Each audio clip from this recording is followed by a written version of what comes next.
and welcome to class 8th. In previous class we read about the conservation of plants and animals. Today I will teach you chapter 8 cell structure and functions. You have already learned that things around us are either living or non living. हम जानते हैं कि हमारे चारों तरफ जो चीज़ें हैं वो लिविंग है या नॉन लिविंग है. Further, you may recall that all living organisms carry out certain basic functions. हमारे जो लिविंग चीज़ें होती हैं वो कई फंक्शंस भी करती हैं. Can you list these function? क्या हम इस फंक्शंस की लिस्ट बना सकते हैं? Different sets of organ perform the various function you have listed. Different sets के ऑर्गन्स कई फंक्शन करते हैं.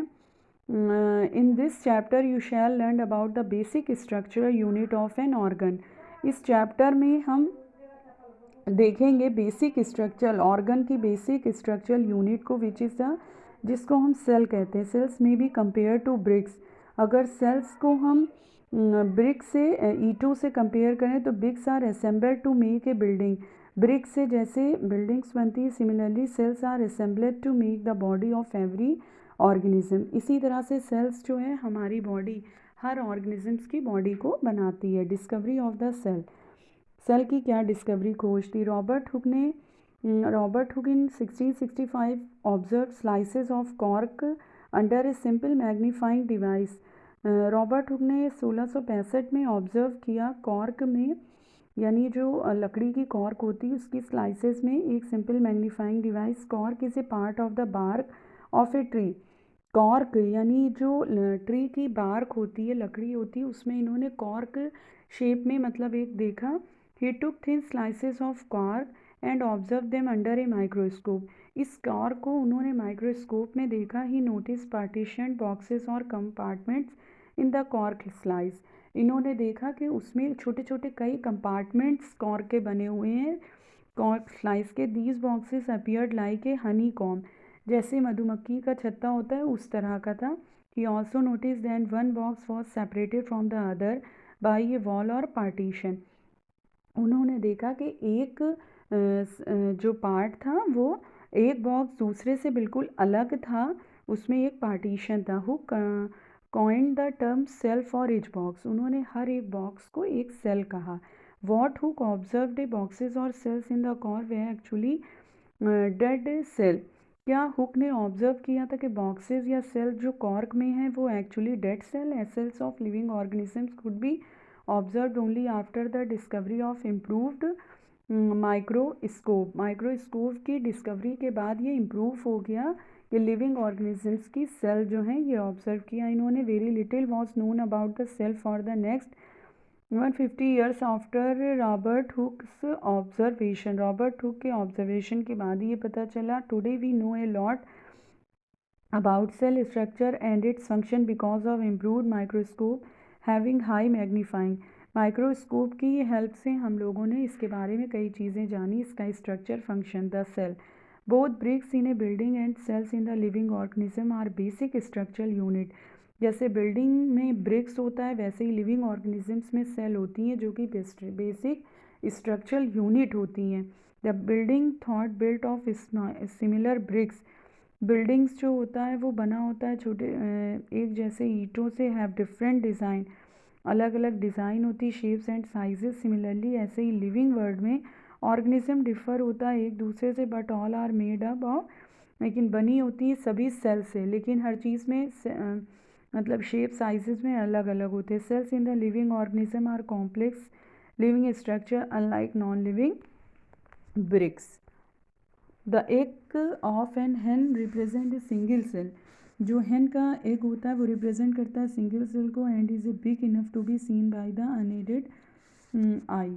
Organism show variety in cell number. Organism जो शो करते हैं कि सेल नंबर वेराइटी में है, शेप एंड साइजेस उसके. How do scientist observe and study the living cells. Scientist ने कैसे ऑब्जर्व स्टडी किया लिविंग सेल्स की. They use microscope which magnifying object. उन्होंने माइक्रोस्कोप से उसको यूज़ किया. Stand dyes are use to colour parts of the cell to study the detail structure. फिर cells को कलर करके उन्होंने इसके बारे में डिटेल बताया. There are millions of living organism. कई मिलियंस लिविंग ऑर्गेनिज्म होते हैं. There are different shapes and sizes, जो कि अलग अलग शेप्स और साइज़ के होते हैं. Their organs also vary in shape, size and number of cells. ऐसे ही ऑर्गन्स होते हैं जो कि शेप, साइज और नंबर, सेल्स के नंबर अलग अलग होते हैं। Let us study about some of them. Number of cells, cells के number. Can you guess the number of cells in a tall tree और in a huge animal like the elephant? क्या tall tree और elephant में एक ही cell number होता है? The number runs into the billions and trillions. Numbers जो होते हैं वो बिलियन और ट्रिलियंस में होते हैं। Human body has trillions of cells which very in shapes and sizes. Humans body में ट्रिलियन सेल्स होती है जो कि शेप और साइज़ में अलग होती है। Different groups of cells perform a variety of function. अलग अलग ग्रुप सेल्स के होते हैं जो कि अलग अलग फंक्शंस को बताते हैं। Organism made of more than one cells are called multi cellular. ऐसे ऑर्गेनिजम्स जो एक से ज़्यादा सेल से बने होते हैं उनको मल्टी सेलुलर कहते हैं। Multi cellular organism. The number of cells being less in smaller organism does not in any way affect the functioning of the organism. You will be surprised to know that an organism with billions of cells began life as a single cell, which is the fertilized egg. The fertilized egg multiplies and the number of cells increase as developed proceed. Look at figure 8.3 and B. Both organism made up of single cell. अगर ये amoeba और paramecium का वो देखें, दोनों एक ही cell से बने होते हैं। The single cell organisms are called unicellular organism. जो सिंगल सेल्ड ऑर्गेनिजम्स होते हैं उनको हम यूनिसेलुलर ऑर्गेनिजम्स कहते हैं। The single cell organism perform all the necessary functions that multi cellular organisms perform.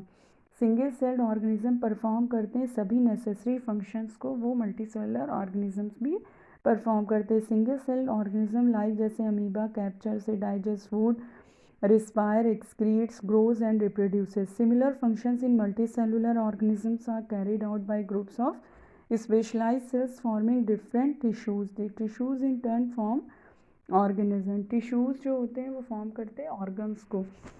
You understand, children? I hope you all understand. We will continue next topic in next video. Okay, thank you, children.